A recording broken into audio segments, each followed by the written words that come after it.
everybody, welcome to my channel. My name is Alex and today I'm going to be starting a new series on my channel that I'm calling Rapid Fire Reviews. Now, I have been doing BookTube for almost a year and a half. I've been on BookTube since April of 2019, and I realized that I have never done a singular book review. I have always just talked about my book reviews in my end of the month wrap-ups and things like that, but I've never done a video dedicated to one specific book. So I'm starting a new series on my channel that I'm calling Rapid Fire Reviews, and the point of these videos is going to be a very quick review on one certain book. I am going to be doing a spoiler and non-spoiler section. We're going to try to get it all done in less than 10 minutes. So that being said, we need to get started. If you are new here and you're not already, please be sure to go down and hit the subscribe button as well as the bell icon down below so that you never miss out on any of my content. And without further ado, let's get started. So today, as you probably figured out from the title, the book that I'm going to be reviewing is Love and Luck by Jenna Evans Welch. Love and Luck follows our main character, Addie, who is in Ireland for her aunt's wedding. And after she is done with the wedding, she plans to go and fly to Italy to visit her friend, Lena.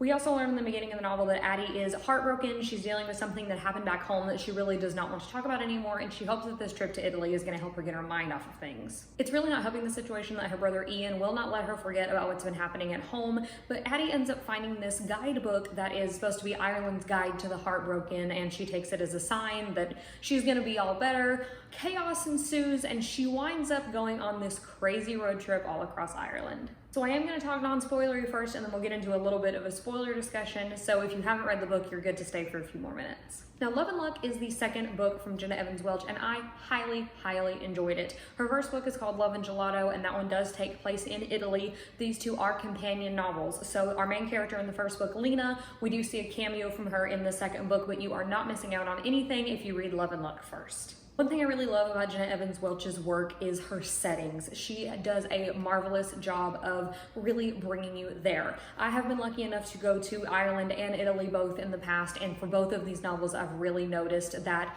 the atmosphere is just so rich and so real and raw and authentic. She has either been to these places and really paid attention to her surroundings, or she has done a heck of a lot of research because she captures the surroundings beautifully. It was so transportative, and especially the aspect of the road trip element in here, taking you to a bunch of different places in Ireland, I just could not get enough.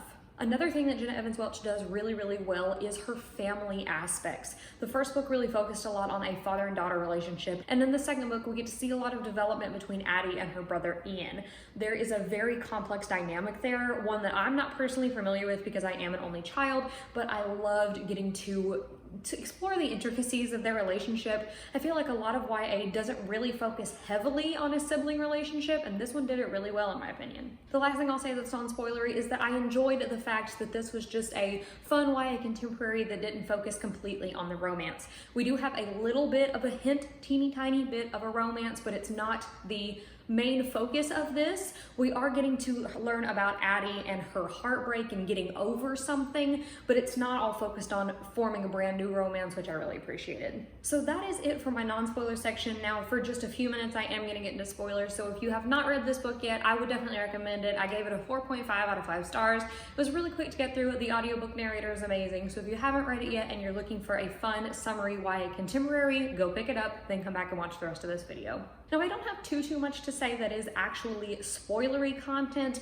but just in general, lots of the scenes in this book really stick with me. The one in particular that really stands out in my mind is when they go to Blarney Castle. I have been to Blarney Castle and kissed the Blarney Stone, and that whole scene just brought me right back there. It was amazing, glorious. I loved every minute of it, and I found it so funny that they kept running into their brother at like 2 or 3 different places, and they're like, are you kidding me? You're supposed to be in Italy, and then they're not there. I just thought it was hilarious. Several lines in this book were just laugh out loud funny to me, which is something that I don't remember from the first book, but I really enjoyed in this one. I will also say, I can't even remember the guy that Addie did like that like leaked her pictures, which was just insane. It just aggravated me so much. I couldn't even believe, but I really enjoyed and appreciated the way that Jenna Evans Welch kind of let that story come to the forefront, and especially with her brother having this like protective nature over her, and because he's like, I know that he's a bad guy, you shouldn't be with him, but Addie's gonna go do it anyway. But I really appreciated that Ian was even behind Addie trying to get over her heartbreak and not really being like, I told you so. There was a little bit of that in there, of course, but it wasn't overwhelming in my opinion, and I really liked the way that it was handled overall. I did also absolutely love Lena's cameo and the scene where Addie calls Lena and her car's broken down on the side of the road and she says, I'm not coming to Italy. And then Lena's like, okay, should I fly into Shannon or Dublin airport? I'm coming to you. And it was just the best. Like, I am all for an incredible female friendship, and this was definitely one.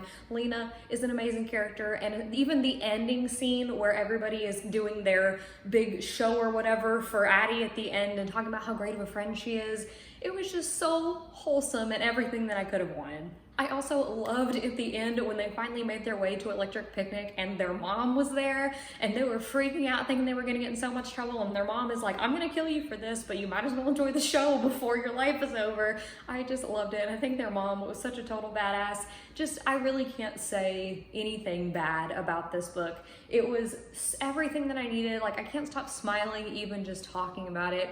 It was incredible. I loved the epilogue. I think that it was just everything that I wanted in a YA contemporary summer vacation-y type of story. I know that Jenna Evans Welch has a third novel in this companion series coming out in November. It's called Love and Olives, and it's going to be taking place in Greece. Now, Love and Olives is going to follow a character named Liv, who we have not met yet, and I know that this one covers a father-daughter relationship as well, so I'm hoping that I'm really going to enjoy it. I've been to Greece once, and I only stayed for a day. It was on a cruise, but I've never been to Santorini, which is where the book is set. I've always wanted to go there, and I'm hoping that this book is going to be really atmospheric, just like her other books have been. This book, like I said, does center around a father-daughter relationship, which Jenna Evans Welch has already done. So I'm hoping that this one is going to be distinctly different from Love and Gelato. And I'm interested to see how the companion elements come in, because we had Addie in the second book, Lena is her best friend, we get a cameo there, but we haven't met Liv yet. So I'm interested to see how that companionship kind of goes on.